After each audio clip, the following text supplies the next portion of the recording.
Ayan guys, hello, welcome welcome back sa isa na namang episode ng ating vlog.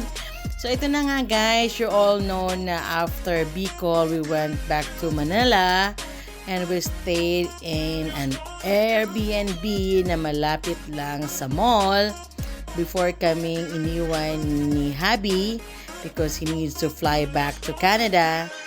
Kasi nga hindi siya pinayagan ng kanyang employer na magstay longer. So 2 weeks lang, tama lang na nakita namin si Mama and nakita ang ibang kapamilya.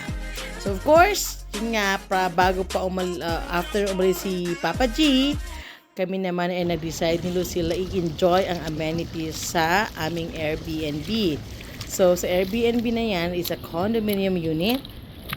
And may 2 bedrooms. Nakita nyo na kanina. One of the amenities is this one. Yung may swimming pool. So, nag-enjoy kami ni Lucille. Pero balot na siya. Kasi that time nga, sunog na siya from Bicol. Ayan. So, me and Lucille had fun swimming. Yan, nag-swimming kami. Ayan. Then, after that, the next day, eto na nangyari guys. May lagnat na si Lucille. So, hindi ko alam kung anong dahilan. Basta may lagnat siya. Pero kumakain pa naman siya dyan. I'm glad she's still eating despite na may lagnat na siya. So, ayun. Nagdala pala ako ng mga weapon ko. Nagdala ako ng thermometer.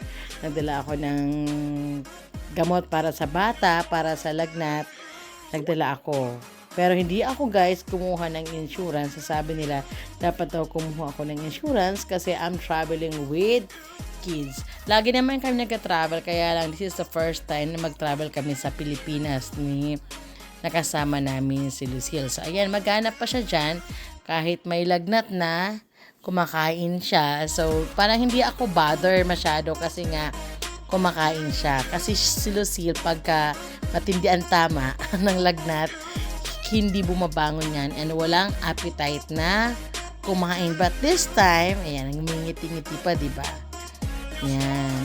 Ayan, medyo itong the second day, medyo na siya, tumamlay lalo. Kumbaga, I'm expecting na umayos, pero tumamlay lalo siya. So parang sabi ko, what's going on? And that day, she's complaining na masakit daw ang kanyang tenga. Ayan. So, ang ginawa ko, we decided na maghanap kami ng ENT. Ang suspect ko kasi may ear infection siya.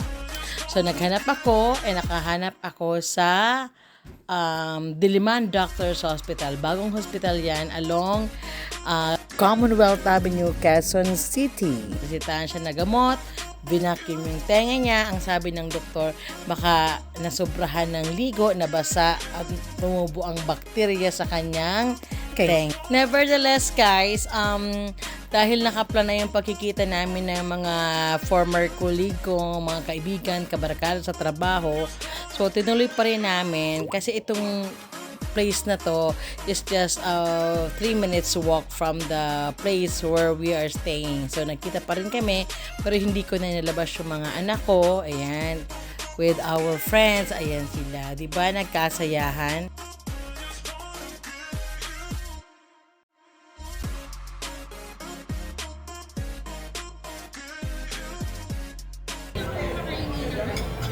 Na toyo na may sili.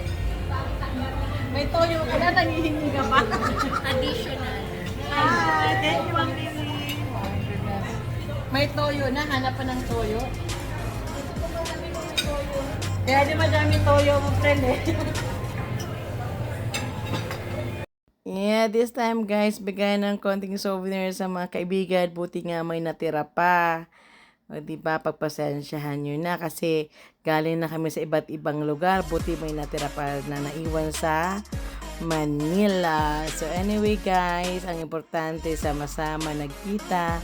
Masaya, yun lang ay sapat na, diba? Ayan, kay Jo, may utang ako dyan kay Jo. Alam niya ang gusto niya, alam ko ang gusto niya. Okay, so yun.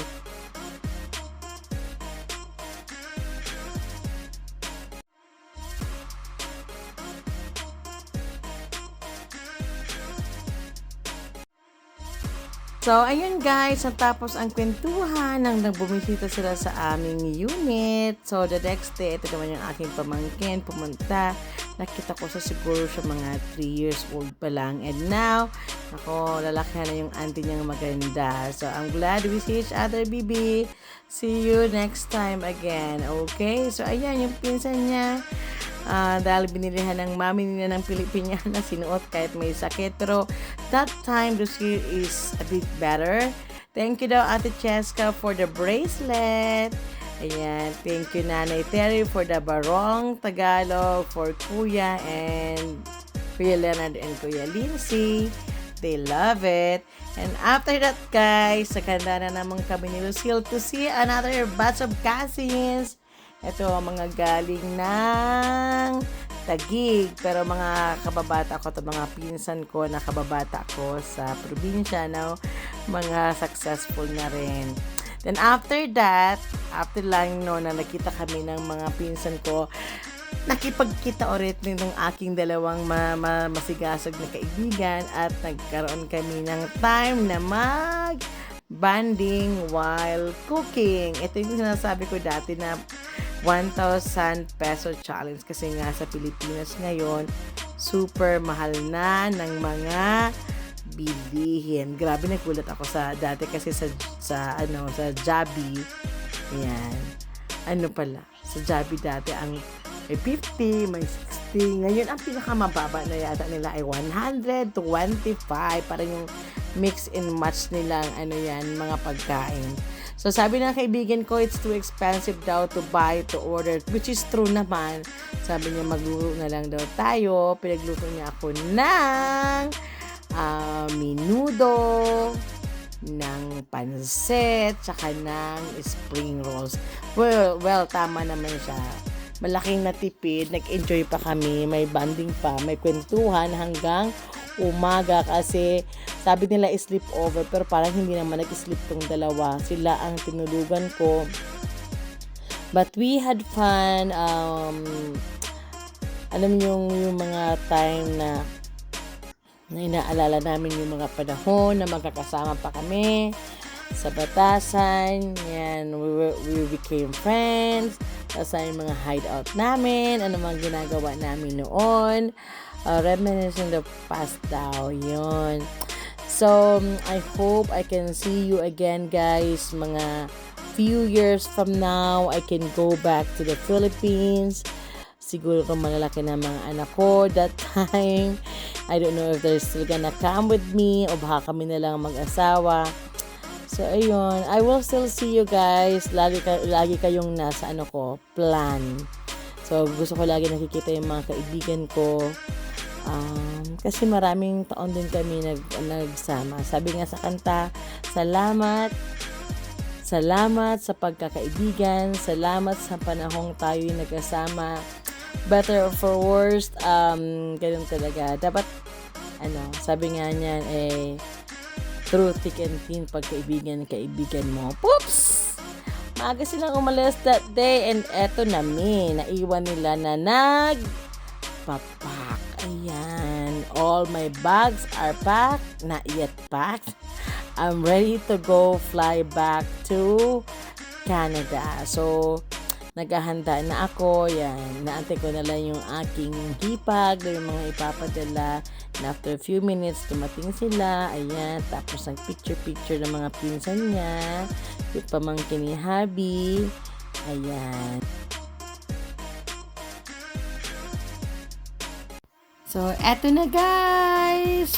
2 a.m. Terminal 1, flying back to Canada.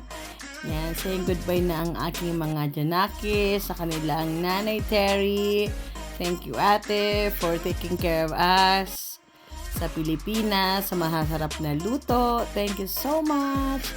See you again after a few years.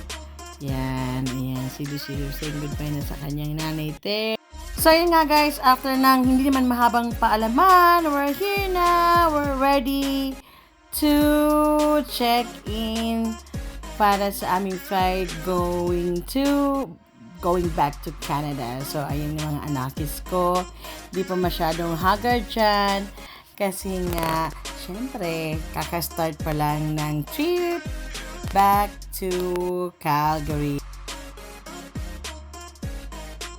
O, diba? Maganda pa at poging tingnan ang inyong mga kasama ngayong gabi. O, yan. Hindi pa masyadong haggard o versosa.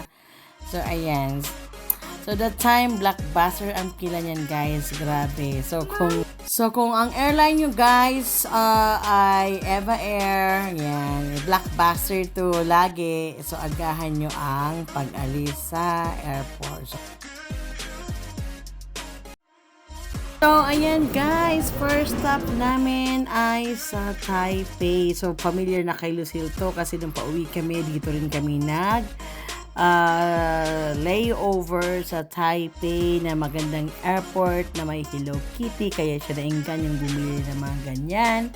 So, after that guys, sasakay ulit kami bound for San Francisco na medyo mas matagal-tagal ang biyahe, mga 11 hours and 30 minutes, something like that, depending on the weather condition.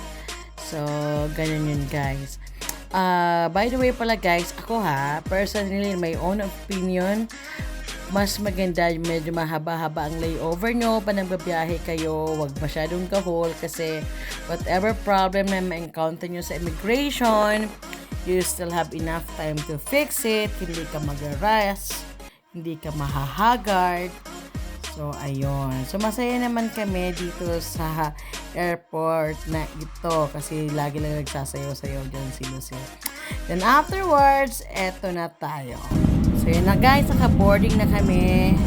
Nasa biyahe na kami going to San Francisco. Another thing pala guys na maganda. Ayan, hindi ako binayaran ng Eva Air, but masarap ang pagkain nila. Accommodation is really good. They're really good.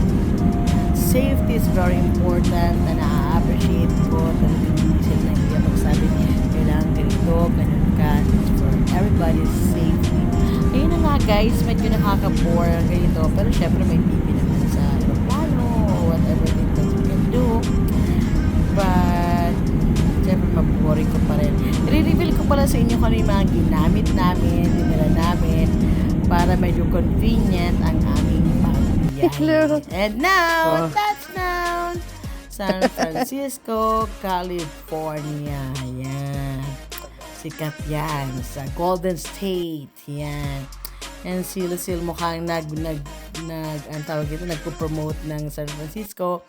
Medyo okay siya kasi the whole travel time from Taipei to San Francisco, natulog lang siya ng natulog. Actually, hindi nga siya kumain sa aeroplano. Kumain na siya yung malapit na kaming mag-land sa San Francisco. And, yeah. Uso pa rin pala hanggang ngayon guys yung mga nawawalang luggages. We're lucky na still okay ang luggage namin. Kinuha namin siya sa San Francisco and chinek-in namin siya going to Calgary. So far, so good naman guys ang biyahe namin. I'm glad I have this Kuya Lindsay who's very helpful sa biyahe namin. Pero kung ako lang talaga at karay-karay ko, 3 batang maliliit, good luck sa akin. And finally, arrive at Calgary. And yun, naging masaya ang aming pag-uwi. Thank you so much guys. Next vlog ko ay revelation ng aming mga ginamit sa biyahe sa Pilipinas. Okay?